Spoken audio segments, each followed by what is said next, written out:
মেহেরপুর মুজিবনগর উপজেলার দারিয়াপুর বাজারে গণসংযোগ ও ৩১ দফার লিফলেট বিতরণ করেছে মেহেরপুর বিএনপি। শনিবার বিকেলে দারিয়াপুর বাজারে কেন্দ্রীয় বিএনপির নির্বাহী কমিটির সদস্য ও মেহেরপুর ১ আসনে সাবেক সংসদ সদস্য মাসুদ অরুণের নেতৃত্বে গণসংযোগ ও লিফলেট বিতরণ করা হয়।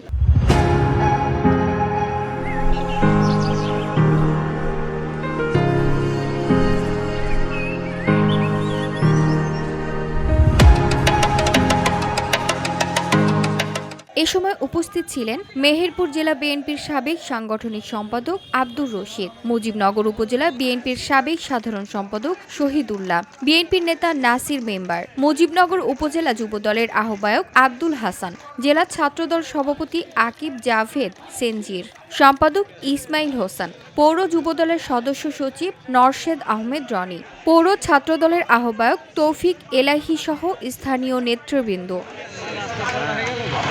VOD Bangla news desk.